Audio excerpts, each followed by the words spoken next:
Welcome everybody to tonight's 33 and a third program. This is another partnership event brought to you by Arlington Heights Memorial Library, Glenview Public Library, and the Northbrook Public Library. And we're really, really happy that you decided to spend your evening with us. My name is Jennifer Chaika, and I'm the Programs and Exhibits Manager at the Arlington Heights Library. And I am really excited to introduce tonight's program, which is a continuation of the 33 and a third series, each following one of Bloomsbury's books on a classic album. And tonight's is a 1993 classic, Fugazi's and on the Killtaker. A few housekeeping things. We are in Zoom webinar, so you are muted and your camera is off, but you are more than welcome and heavily encouraged to engage with us in the chat. I have some great staff here with me from our partner libraries, so please also welcome Neil, Michael, and Phil, who are here on the back end and will be joining for questions later. We are recording this webinar, which you have already seen as you came into the Zoom room, and so we will share the link with you after that's produced. We're going to do about a 40-minute chat between Joe Gross and I, and then we're going to open up for your questions for the last 20 minutes. So drop them in anytime you have them. If you're here, we know you love this record and have a lot to talk about. So now let me please introduce Joe Gross, our author of the night. Joe is a writer for Spin, Rolling Stone, Village Voice, has written for WashingtonCityPaper. He is currently in Austin, Texas, joining us tonight. He hails from Washington, D.C., and currently covers culture, popular and un for Austin American, Statesman, right, Joe? Austin American-Statesman? Actually, I left the Statesman in 2020. But oh man, that's right. I'm missing the book cover. I apologize for not updating that. But yeah, I still do all of those things, just for different places. Excellent. Okay, so we were mostly correct there. You're for tonight. 99%. You're fine. Totally. Okay, well, thanks to everybody for forgiving my little inaccuracy there. But you can tell Joe's a pretty well-written guy, and we are super excited that he chose this album to write a 33 and a third digest. I hope some of the people here have read this book and enjoyed it. If not, we know you've listened to the album and loved it. And Joe, I wanted to start by taking just a piece from Rob Sheffield's foreword in the book. Sure. And I'd love also to hear how it ended up that Rob Sheffield was your choice for the foreword. But let me first give you your first question of the night. Yeah, Rob totally. Sheffield does say, bold new beginnings are an easy sell, as are happy endings. Middles are the toughest part of the story to explain, yet they're where the real story is. And that's why In on the Killtaker has always been an easy part of the Fugazi story to overlook. But Joe illuminates all over this revelatory book. It's a widely misunderstood album from a widely misunderstood band, yet an album that lies right at the heart of their story. And when you and I talked before tonight, we talked about the fact that 1993 and the atmosphere and everything about that time and this album was why you chose it. So why don't you tell us about why you chose In on the Killtaker for your 33 and a third book? Well, I decided I wanted to write about, they're the band that I've sort of thought about the most over the years. And I decided I wanted to write a 33 and a third about them, but I didn't want to do it without their participation. So I emailed Ian Mackay and I said, look, I kind of don't care which record that I write about. I know them all really well, but is there one that I should avoid for some reason, or that you think wouldn't really work as a book? Let me know and I'll go from there. And he talked to the guys in the band and he wrote back and he said, the only one that we have kind of weird memories of, like negative-ish memories of, is In on the Killtaker. I'm sorry, I apologize, is Steady Die of Nothing. And he said that's the only one that we have, because that like the recording of that record was weird in a lot of ways. That's the one that we aren't really thrilled with over the long term, but anything else, like, you decide, and then we'll respond in kind. And I said, okay. And so I pitched Kill Taker because Kill Taker is this, to me, was a very interesting record that sort of bridged them. You know, when Repeater came out, they were still very much an underground band who sold a lot of records. And then by the time Kill Taker came out, Nirvana had become a thing. And so underground American rock music was now on the pop charts in a way that it hadn't been ever. And so they released this beautifully recorded, very harsh in some ways record at a time when the market was sort of primed for that kind of music. And it appeared at a really interesting moment in 90s rock music. So I thought that would be a kind of fertile ground to talk about the band. Yeah, that's excellent. And one of the things that, of course, made this a really interesting record and an interesting fit for us as the Illinois area libraries is that in your book, you do a small chapter on their recording with Steve Albini, which did not end up to be the final recording of the album. It did not, no. And can you tell us about what you learned about that while you were doing your interviews and research for the book? Yeah, that whole thing is fascinating. I remember going to a friend of mine's house in the winter of 1992. And he was a friend who had worked, he was a drummer, and he was on some indie pop bands in the DC area. And I just remember asking him, what are Fugazi up to? And he said, I think they're recording with Albini for their next record. And I thought that was really interesting. And then I kind of forgot about it. And then as I was working on the book, I remember hearing stories about that recording session. And after college, when I was living in Arlington, Virginia, in around 96 to 99, I became friends with this guy who was a drummer in a band called The Most Secret Method, who worked at Discord. I interviewed him very briefly for the book, a guy named Ryan Nelson. And I said something about how I always wanted to hear those sessions. And he said, I'll never forget this. He said, dude, you really don't. Like, they're actually not that good. And I'm like, I don't believe you, meh. And years later, I heard them and I was like, oh, he was absolutely right. Like, this doesn't work. And in the book, I chronicle a little bit their relationship with Albini, who saw a show in 1990, somewhere between 88 and 90. I can't remember what show it was. And apparently he came backstage and said that was fantastic. I love the band. And then nothing happened. And then when they were trying to figure out how to make what became it on the Kill Taker, Ian apparently said to the guys, look, let's just get out of town.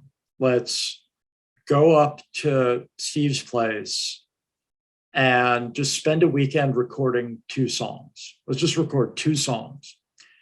And apparently, according to everyone involved, it went so well that they ended up just knocking out the album over a weekend and just cranked through it.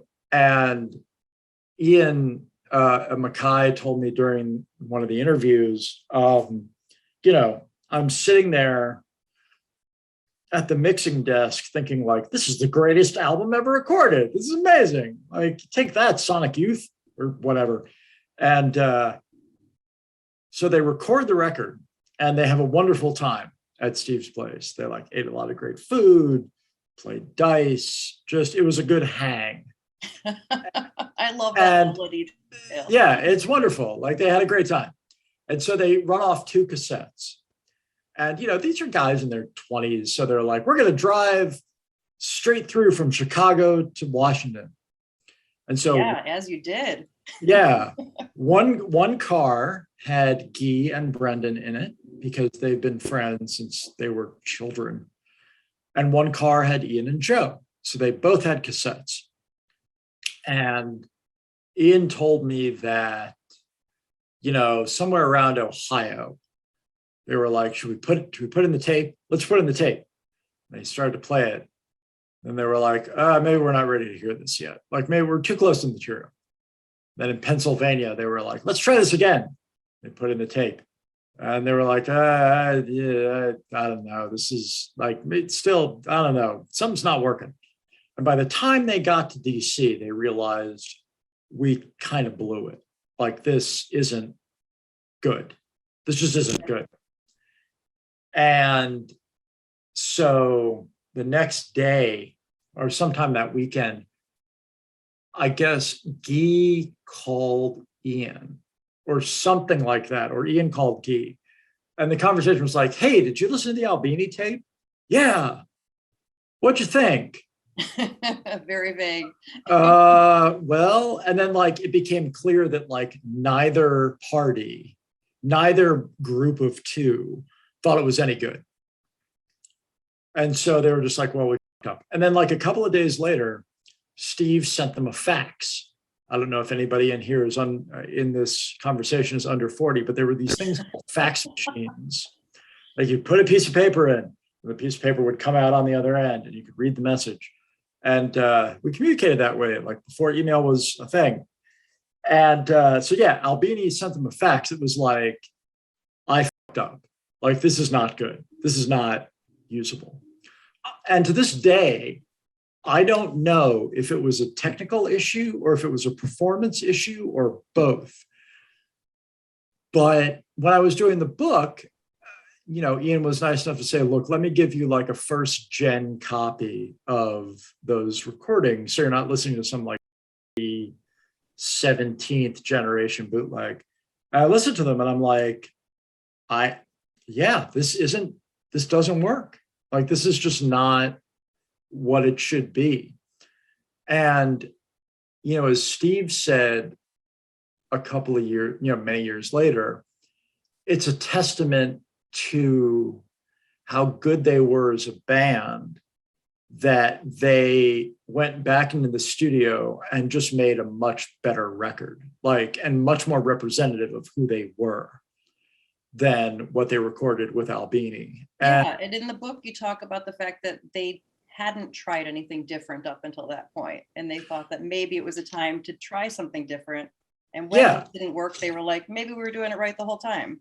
Well, yeah, totally. And I remember thinking, as Ian was telling me the story, if you had just stuck to maybe two songs, like maybe it would have been fine. Maybe it would have been great. But they just, I think Steve and this is speculation on my part, I think Steve and Ian have similar aesthetics regarding recording, that a band should come in rehearsed, that you're making a document. You're documenting songs. You're not making a record in a way that takes 6 months or a year in the studio to just futz around. And you should come in prepared to play well-rehearsed songs as well as you can, and then go from there, I guess. Yeah. Well, it's a great story, and it's something I didn't know. So like I'm a fan of Steve Albini, I'm a fan of Fugazi. I didn't know it till your book. Like, I don't know how much it was common knowledge. And of course now the recordings do exist and are accessible, so we can all hear that it does not sound that good. It's not. Like some of the songs, when I listened to them and sort of went back to Ian, I was like, some of these don't sound finished. And he's like, and he said something along the lines of, well, they were, but they weren't, they weren't in the shape we needed them to be in for a recording to be, really on point. And, when they went back into the studio with Ted, I think the initial idea was that Ted Nicely was going to remix or fix some things. I remember seeing a handwritten note that's in, I think, Ian's handwriting that is like, we need to work on this, we need to work on this, we need to work on this. And then it was like, well, it's actually easier just to go back into the studio and re-record everything. Let's just do that. Yeah. And it'll, I don't have to, I think Ted just wanted, Ted and the band came to an agreement that it would be best to just re-record the whole thing. Yeah. Yeah. And you kind of succinctly and nicely described that, that Ted's feelings at the time were, of course, he didn't want to gloat and be happy that it didn't go well, but he was really happy to be working with them again and finishing off that record. No, I mean, I think Ted is, I got to know him a little bit while writing this book. I like him a lot. He's a very interesting guy. And I think he records rock bands very well. I think he's just a very good producer of rock music. And there aren't many of those guys around anymore. Like, rock music is becoming something, kind of like jazz, in that it is a music for a specific audience. And, my kids my kids have access to a comically large record collection. And they're just like, why? I'm just going to listen to Spotify. Like, I don't care, which is fine. Like, I don't, that's completely reasonable. But I think the number of people who can make truly great rock records is limited. And I think Ted is one of them.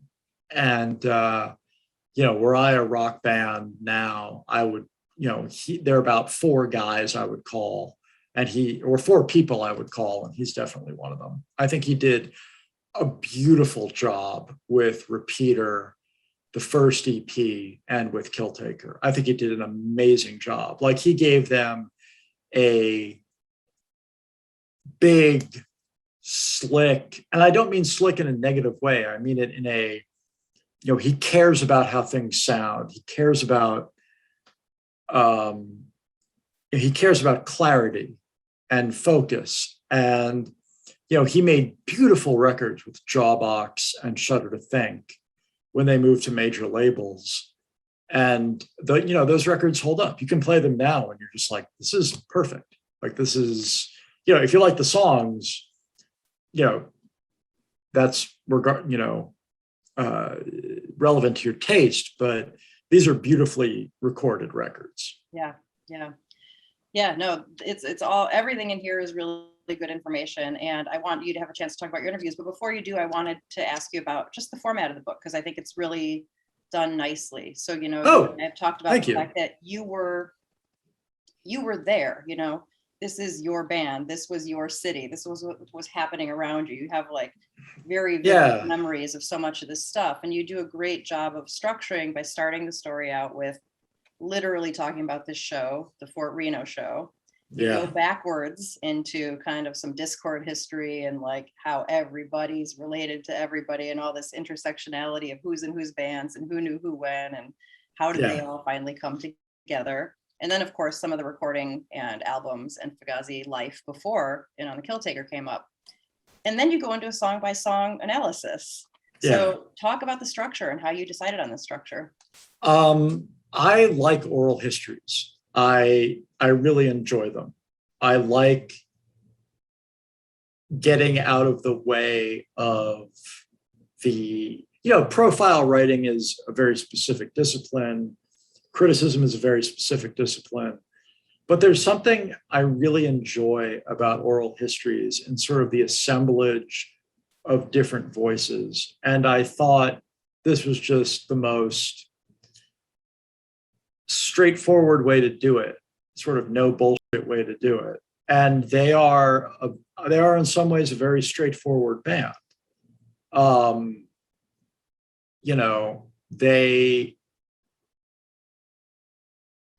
They did everything the hard way in some ways, but there's something about the band that's very direct and simple. And I wanted the book to reflect that. Like, I didn't have any interest in writing about these songs as a critic. I've done that a lot. I've written about this band a lot over the past 30 years, I guess. And I was, part of me was like, I'm kind of running out of shit to say about these people. But I wanted their voices up front. And, that show was so iconic and that dialogue with, like, you learn everything you need to know about the band from that show. Like, they played a new song as an instrumental that was amazing. They played stuff that people were only just glancingly familiar with because the record hadn't been out that long. And, they have this dialogue with the crowd that seems a little scolding, but is actually incredibly funny. They're those four guys are very funny people. And the fact that they have this reputation as being sort of, po-faced scolds is a shame, because they're very, very, all of them are very funny, but they also felt a great deal of responsibility for the audience. That was a calculation I think they made early. If we're not going to go the traditional rock route and have bouncers and a lot of separation between us and the audience, we are ultimately responsible for the audience, and we want them to be safe, and we want them to have a good time. And I think that comes off to a lot of the audience as obnoxious, but the dialogue from that show is hysterically funny, and it's funny from both Guy and Ian. And that was the only place to start, was with that performance. And then it was just a matter of talking to them and unpacking the songs and finding out what people wanted to talk about, what they didn't want to talk about. And I learned things about every single one of those records, interviewing them and researching. And I kind of could have written this book about any of the albums, but Killtaker has this sort of interesting position in their records, in that it comes sort of, that period, 92, they start sort of futzing around in 92, and they need to, but by 1994, like, they're on pause, and on pause in terms of touring, which is sort of how they defined work. And then, like, the second half of their career starts, and it's sort of the last record of the first half of their existence as a band, and so occupies sort of an interesting place. I just wanted to hear their takes on the songs, frankly. Yeah, no, it's great. And then one other thing that you kind of hit on in a small chapter is how they write songs and their songwriting. And in different areas of the book, you also kind of hit on this idea of lyrics and how they write lyrics, and how much weight the audience sometimes puts on their lyrics that sometimes isn't even there. Yeah, because of their ethos and their responsibility and all these other things that people think about them. Yeah. Yes, there are some very heavy songs. Not all of them are, but maybe the weight is applied by the listener. Yeah, absolutely. And their songwriting process is really funny. I think the first record, the 7 song, I guess it's now known as 7 songs, but I grew up with thinking of it as the Fugazi EP, the first record. Those are all Ian. Like, those are all Ian and Joe. Like, they wrote those songs, especially Ian. And he had written them over a period of a couple of years, trying to figure out what he was going to do after Embrace broke up. And then by the time Margin Walker comes around and Repeater, everybody is bringing parts into rehearsal. Like, they rehearsed fanatically. They rehearsed like some people go to church. And it was, 3 hours, 5 hours, just rehearsal constantly, which is how you get good and how you get tight. And, they would bring in parts. Everybody would bring in parts, and they'd just tear them apart and say, all right, this works. Let's try this. I can't remember if it was Ian or Guy who said, it was like we had this bag of riffs and we would just reach into the bag and see what fit. And on their final record, they have a song called Epic Problem. That's a terrific song that the reason it's called Epic Problem is because that riff had been floating around for years and years and years, and they could not figure out what to do with it. Finally, it clicked, and they built a song around it. And, Ian went off and wrote a bunch of lyrics that sort of fit the title. But he was like, yeah, that song was called Epic Problem because that riff we tried to figure out for a long time, and it never worked. And yeah, I really admire that about them. That they were a band that wrote as a group as much as any human beings I've ever met in my life. Like there was very, very rarely a song came in finished and that somebody didn't pick apart at it. I think a couple of the guys said there's a song called Do You Like Me on Red Medicine, which is a beautiful sounding record. They did a really good job recording that, and it's just a gorgeous record. And that they said that was the last song that came in basically finished. Like Guy came in with that and it was kind of done. And they were like, all right, this is good. Like we can all work with this. This is good. This is complete. And after that, they were like, nothing ever got by us not editing the hell out of it again. Yeah.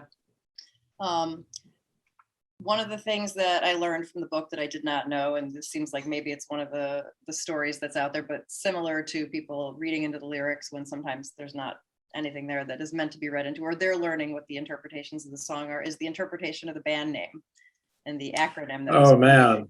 Yeah. So that's a wild story. And I mean, to this day, like it's almost mythological. Ian was reading a book about the Vietnam War. Hold on, let me see if I can find the exact, I think it's by Mark Harris. This is the beauty of programming and doing events on the computer. You've got your search engine and your delivery all in one. Yeah, this is amazing. A guy named Mark Baker, a journalist named Mark Baker, wrote a book that was published in 1981 called NAM, The Vietnam War in the Words of the Men and Women Who Fought There. And he encountered this word, Fugazi, and thought, well, that's a great word. And it was just a slang term for fucked up situation. And years later, they were in, I believe, Singapore in 96. And they were talking to some kids after the show. And one of the kids said, yeah, it's an acronym. Fucked up, got ambushed, zipped in. And Ian was like, I'm sorry, what did you just say? Because he had never heard that. And I think the jury is still kind of out if that's legit or not. Or if that legit is the wrong word. He had never heard that. And I had never heard that. And I've read a pretty decent number of books on the Vietnam War. And so it might be a backronym. Do you know what that means? I don't know what that means, but backronym is something that I think the internet invented that means acronym applied after you sort of have the word in place. Got you, yeah. Making an acronym out of something. But, Jem Cohen thought it was badass enough to put in the movie instrument. There's a frame where it just says up, got ambushed, zipped in, and as in zipped into a body bag. And I really, I really loved that. Here's a story that I have not told much, or maybe I told it on a podcast. We're ready for it. Bring it. So many years after I started getting into Fugazi, I was flipping channels at my parents' house one day. I think this might have been when I was in college. And you remember the show Magnum PI, right? Okay. There is an episode of that show where he runs into an old army buddy comes to town. Like, he's a Vietnam veteran. This guy was a vet. And there's some crime element. I can't remember. But I'm flipping channels and Magnum's on. And I'm just like, I'm going to watch this for 20 minutes. And at one point, Magnum says something like, I'm going to go to a bar or something to meet somebody. And the friend says, don't get too Fugazi when you're out there. And I sat bolt upright on this couch and was like, oh my God, this is the first time I've ever encountered that word in the wild. Yeah. And I was astonished. And I didn't have any sort of personal relationship with the band at that time, but like, had I would have been, had email existed or whatever, or I just should have driven down to Discord and been like, I saw something you need to see. But yeah, the name came from that book. And then years later, they met these kids in Singapore. And Ian said, I didn't get contact information. I was never able to confirm it, but it's a fascinating idea. And it's, it's just, band names are important. What you name your band tells the audience a great deal about how you feel about the band. Like the band Royal Trucks. Like Royal Trucks, that could be anything. And Fugazi could be anything. Slayer can't really be anything. Metallica can't really be anything. I'm not saying they're bad band names. They're great, but they point in a specific direction. Mm-hmm. And Fugazi, can go anywhere. And it's just a brilliant choice. So what are some of your favorite moments from the interviews that you did for this book? You're in research, you've decided that this is the album you're covering, your relationship with it and have lived it and been part of, the audience and the experience of these shows and this album. You're meeting them and, getting to know them and learning new things. So what's a huge highlight? I said when the pitch got accepted, I wrote Ian. Let me back up a little bit. Okay. When I wrote Ian about pitching this book, I said, I don't want to do it if you guys don't want to participate. If you're not interested, I'm not going to do it. If you're willing to be interviewed, I will pitch it. And he came back and said, yeah, we're all down. Do what you need to do. And then if it gets accepted, we'll go from there. I said, great. And it got accepted. And then I wrote them and said, here's what I want to do. I'm going to interview each of you individually by phone. But I want one interview where it's all four of you with whomever you want to add in the room together. So that's what we did. And it was the four of them and Don Zientara. And I remember thinking, these guys aren't in rooms together with another person all that often on the record. This is heavy. It's not that I was intimidated. It wasn't that, but I did one day of the day before I interviewed all four of them, I went to Discord House and hung out with Ian for a couple of hours and listened to some tapes. And one of the things we listened to was, sorry, I can't, we listened to. No, you want to get it right. It's your journalistic brain. It's okay. Yeah, no, I don't want to fuck this No up. misinformation, no fake news. Yeah, it's,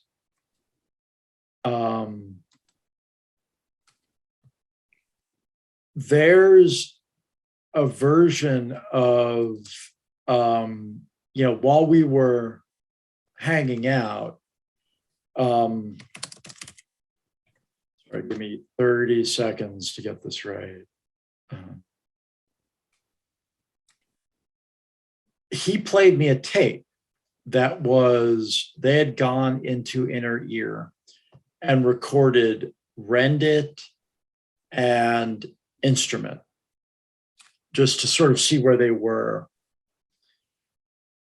And they decided not to use them for whatever reason. They weren't happy with, I don't know why, but he played these two songs for me and I was astonished. I could not believe how good they were. The vocal take on Rend It is actually a little bit better than the one on the album. I mean, I think that's a great song, but, as I was talking to Guy, he was like, that was a pain in the ass to sing. And I don't really know what the hell I was thinking, because, when it would come up in the set list, I'd be just like, oh, I got to do this now. And, the version of Instrument that they recorded at Inner Ear for this demo session sometime in 92, the end section is around in a way that it wasn't on the final product that went out to people on the Killtaker record. And I just remember thinking, like, what the hell? Like, you're there. Like, you solved both of these songs. Like, what didn't you like? And that was a big moment. Was hearing those two songs in. I mean, I've said to Ian since, like, for the love of God, just release those as a single on an Oddities record, something. But these are beautiful versions of these songs. Just do it. That was mind-blowing. Hearing the iterations of the riff for Great Cop, which had been floating around since like 1982, was wild. Just like, here's the version from 82 that like didn't become a Skewbald song. Here's the version from 84 when Embrace was like, we don't like that. Here's the version from 86 when I thought Egg Hunt was going to be a band. Wow. Then like, here's the version now. And it's the same riff. And yeah, I mean, something that I like about them and I like about Ian in many different ways is he never throws anything away. And I don't mean that in like a creepy hoarder way. I mean that in a like, if he knows documentation, it's documentation. Yeah, exactly. I mean, I remember there was one point in the interview where he went to get something and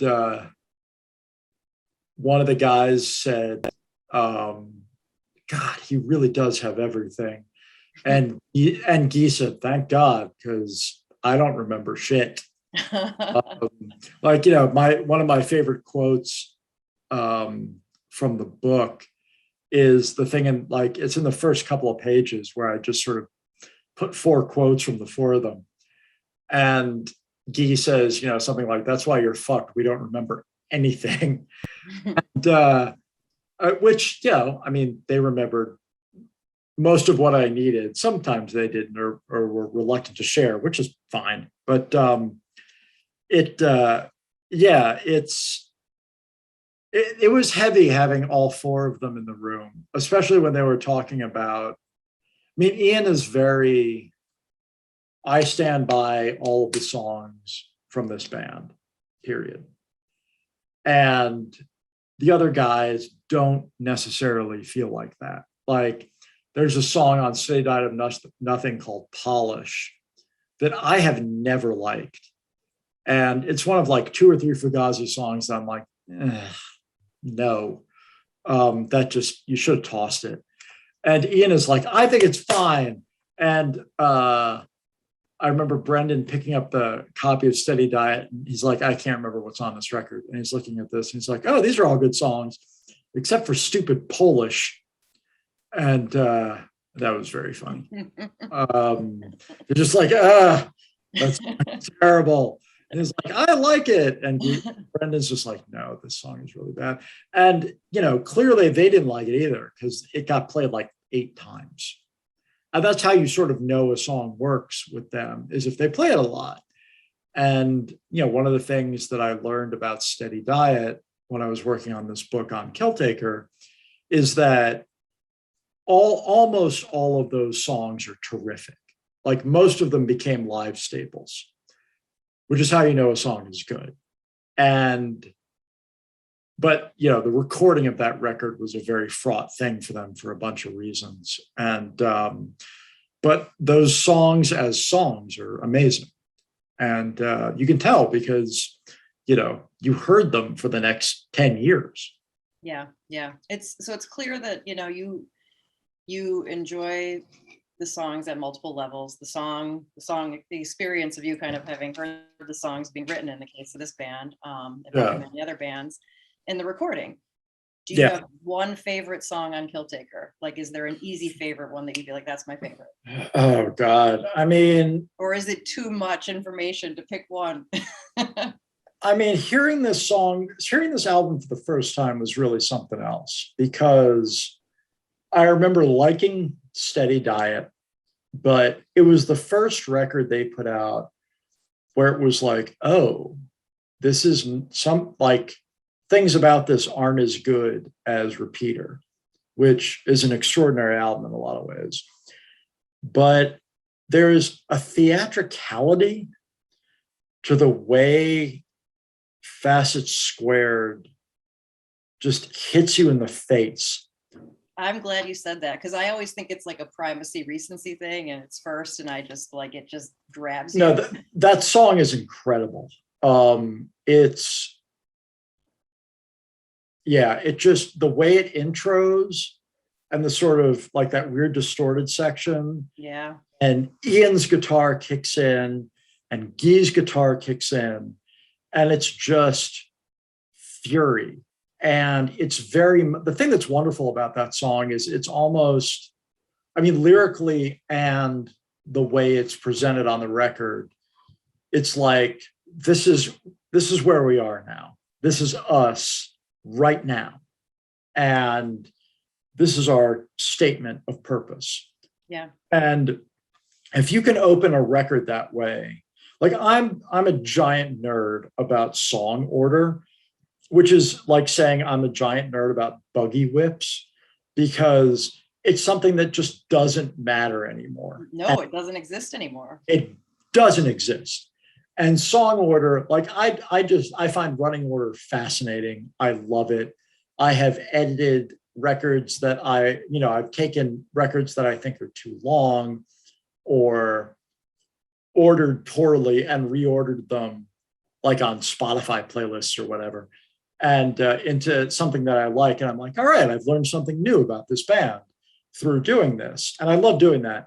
I think the running order on Killtaker is stunning. Most records most records, period, most, pop, rock, vernacular music records, I'm perfectly happy with removing one song. They're almost all one song too long.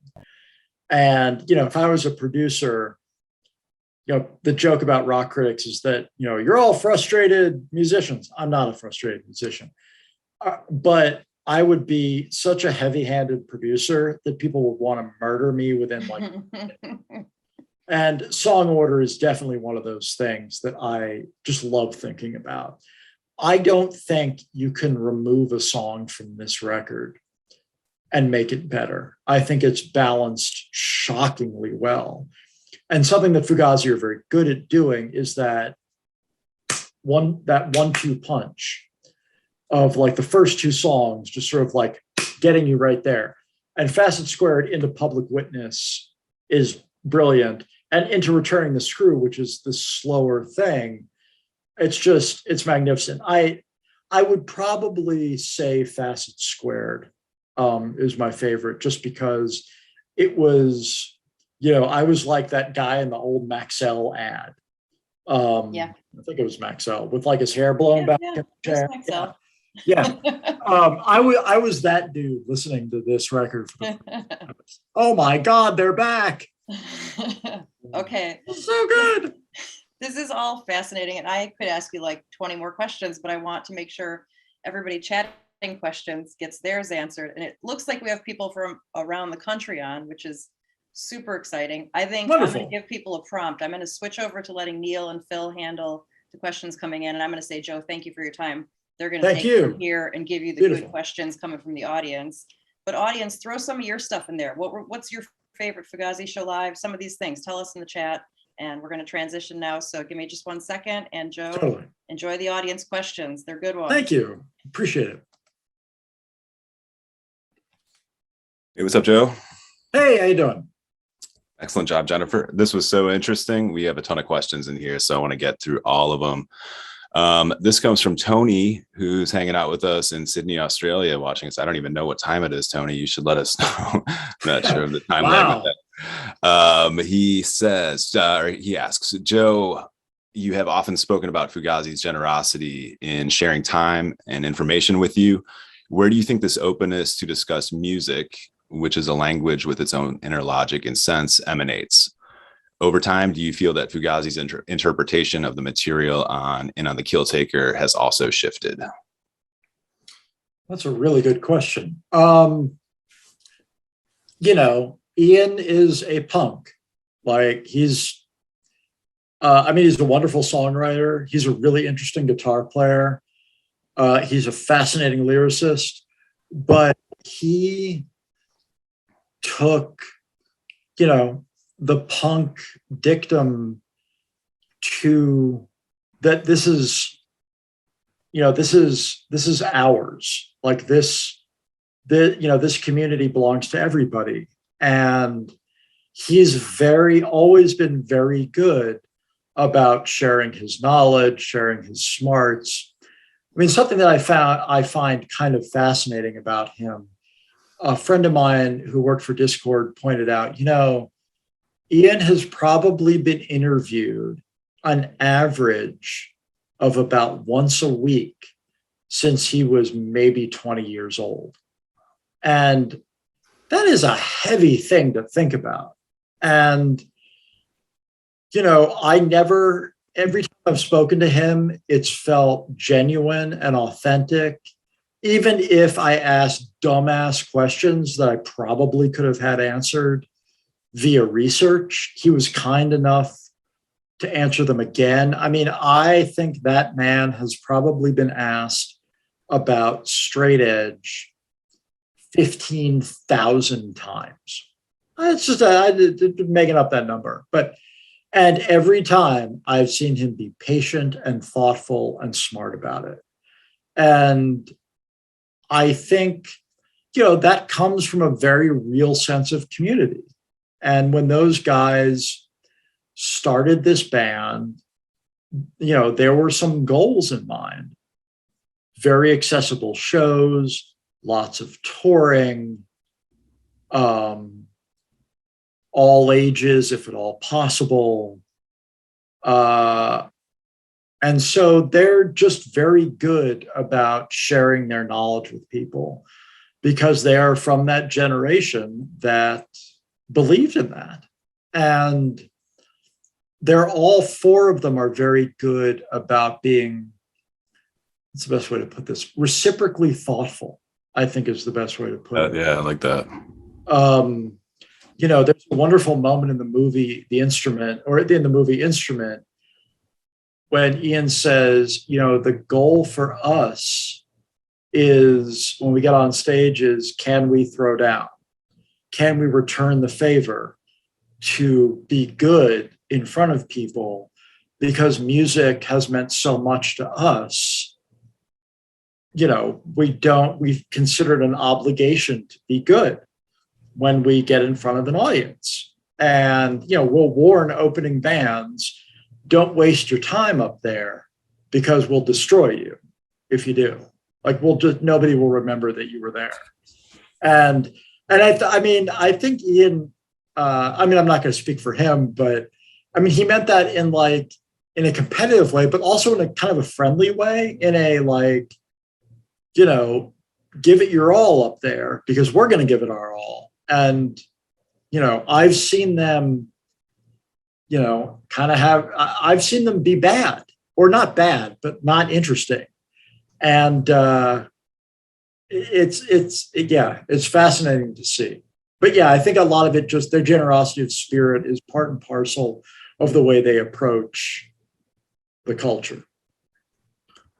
That's great. That's something I think that maybe comes across more now that there's YouTube and I can watch more of these interviews, with Totally. the dudes from the band, because, before I was, kind of back in my skater days, thought those dudes were real militant and all the other stuff. And now the more I watch kind of regular interviews, they're really decent dudes, super human. Yeah, it just wasn't, they came off that way, I think, because they were genuinely concerned that if people get hurt at our shows, it's on us. We don't like bouncers. We don't like some sort of, we don't like space. Again, I don't mean to speak for them, but just through my own research, my interpretation was they felt genuinely responsible for the safety of the crowd. And so if shit looked dangerous, Ian had absolutely no problem stopping fights, because they always had kind of a meat-headed element. And they didn't ask for it, they didn't want it, but it was there. And it got worse after the mainstreaming of underground rock music happened, sort of post Nirvana. Right. People sort of saw, this is how we're supposed to act. And it's like, well, no, it's not. And so now we have to be the killjoys and tell you, don't do this because it's not safe. And it's on us if you get hurt. I think that was their view. This question comes from Ian. Hi, Joe. Ian here. Did Ian Mackay let you hear any demos, practice tapes that weren't relevant enough to write about in the book, but that you found particularly interesting? No, we focused on stuff from the book. The only thing that I listened to, because I asked very politely, was a Lungfish recording. Wow.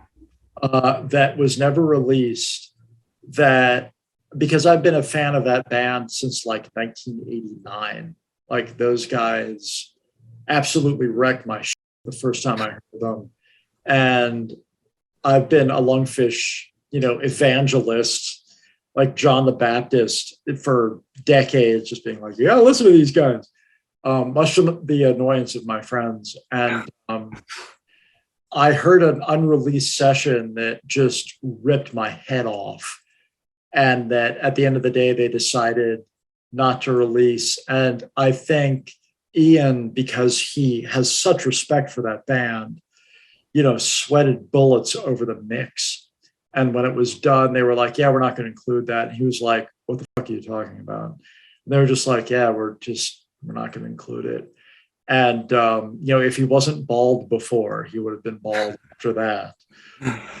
So yeah, that was the only thing that I listened to that didn't make it to the book. All right. We've got some questions here, man. So I'm going to try to get through these. Go for it. Another one from Ian. If you had to write a book on another Fugazi album, what would it be? Probably End Hits for Me. So Ian saying That's very funny. I agree with Ian. End Hits to me is a fascinating record. It's the only one that doesn't have something new about it. And it's kind of I was talking about this 20 minutes ago, or like an hour ago. That record is kind of a cult within the Fugazi cult. And it's, the first EP is their first recording. They recorded with John Loder for the second one, so that has a very different feel. Ted Nicely, like their first album, is their first album. Steady Diet is the first one they produced themselves. In on the Kill Taker is Nicely again after recording themselves. Red Medicine is the first one that they were confident about their ability to produce themselves. And The Argument is their last album. End Hits is the only one where there's no real change. It's the next record. And it's a dark record in a way that, to me, is sort of, if you weren't around in 1998 or 1999, you're not going to remember certain things about the vibe in the country at that point. And a very comparable record to End Hits is the Mekons album, Journey to the End of Night. I like to think of those as a pair, even though they're a couple of years apart. They had this sort of very dark view that is interesting, but also it's not naive, but it's just funny to listen to them and think like, oh, things are about to get way worse in the next couple. Like, you have no idea how yeah. It's just I love End Hits. I think End Hits is a fascinating album, and I think there are just layers in there that are kind of unique in their catalog. But yeah, I agree with Mr. Ian. I think End Hits would be a great record to write about. Well, I'd love to read that one too. But this one comes from Cynthia. And Cynthia, I'm sorry if I was kind of joking around with you in the chat, just because there's a YouTube on this. But she asks, can you tell me more about the ice cream in DC? Yeah, there was an ice cream truck that would park at Fort Reno. And which is, brilliant. Fort Reno, that concert series is very special. And I think it is still around, but every year they were stressed about funding. And every year that sort of ended up kind of happening. But Fort Reno is a beautiful park in Washington. And it's the highest point in the city. That isn't, the top of the Washington Monument. And I love the fact that the Washington Monument is on the cover of Kill Taker. It's just this very iconic DC idea. But yeah, those dudes. I heard a wonderful story. I don't know if it's true, to be completely honest. It might be apocryphal. But I heard a story that one of those guys ran into Ian years later and was like, hey, you yelled at me at that show. And I just want to, thank you for, the amazing music, and just, I'm a better person now. And I really hope that's true. I love that. Yeah, that's great. But it emphasizes A, people can change, and B, Washington is, I haven't lived there in years or near there in years, but in a lot of ways, very small town. And you run into folks. But yeah, the ice cream is fine. All right. Good to know. This comes from Chris. When connecting with the guys in the band, did they share any thoughts on getting back together and touring again, or has that chapter ended? I know we're sort of on permanent hiatus. No, and I didn't press it. I know the reasons that they decided to stop are quite private, and I have suspicions about them. about those reasons, but I don't think speculating is a great idea. I think they have, being in Fugazi took a lot of work, and there were constant rehearsals, a lot of touring, and then making records sort of in the space between rehearsing and like writing, rehearsing, touring. And then they sort of made records in the space between those things. And after a certain age, it's like, well, we have kids now, like sometimes children, and 8 weeks on, 4 weeks off, 8 weeks on, 4 weeks off. That's not a tenable lifestyle for, people with little kids. And I think they, put the band to sleep, and, their reasons are their own for it. I know that they've said that from what they've said, they're still friends.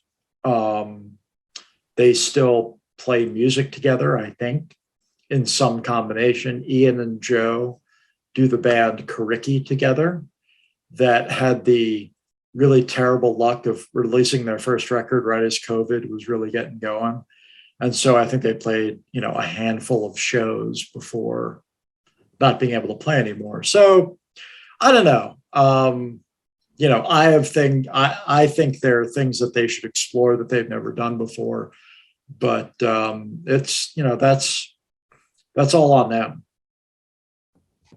For sure. I just want to also say that what a great rhythm section, man. Like, the drums and the bass, Joe Lally, such a great drummer. I'm sorry, such a great bassist. It's funny. Really holds it down tightly. When people say that this band sounds like, X band sounds like Fugazi, the thing you cannot replicate about that band, I mean this in the nicest possible way to Ian and Keegan, the way they play, is Brendan and Brendan's interaction with Joe. Brendan is not shy about being, jazzbo in the way he puts parts together. And that's very hard to replicate. And every time I hear a record, someone says, "Oh, this sounds like Fugazi." And the drumming is always very straightforward. And I'm like, well, no, because the secret weapon in that band has always been the relationship between Brendan and Joe, because that's unique. They're coming from different traditions and different ways of thinking about music, and work together absolutely brilliantly. I think Brendan is, if anything, underrated as a rock drummer. I think he's one of the all-time greats.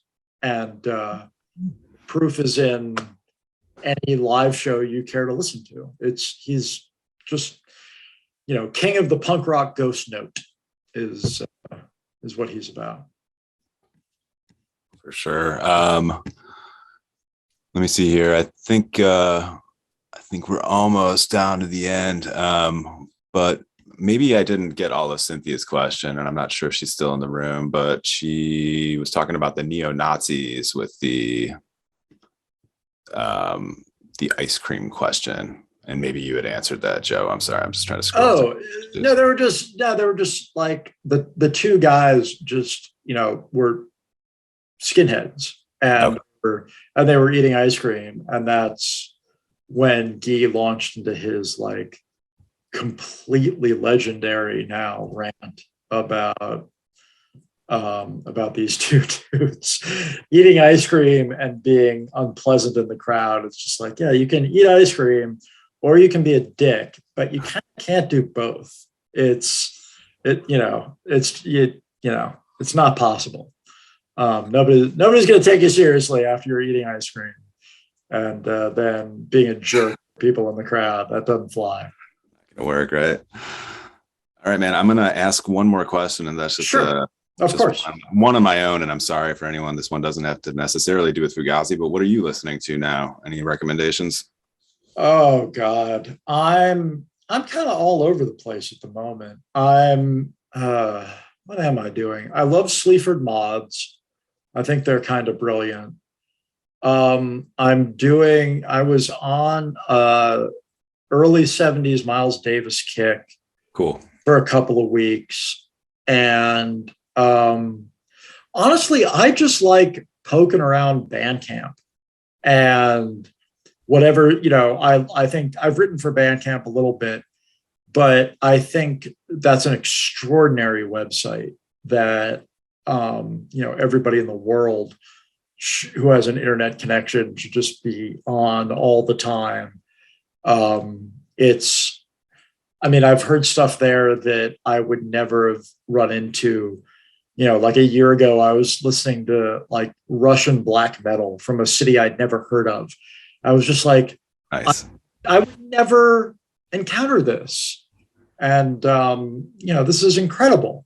But yeah, I poke around Bandcamp a lot and just see what strikes my fancy. God, what have I been listening to? Like I said, Sleaford Mods,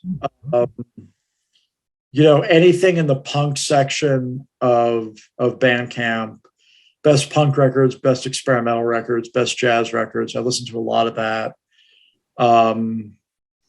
There was a K-pop period because of my kids, but the fact that I even mentioned that, like at least one of my children would be like, I can't believe you said that in public. I'm mortified.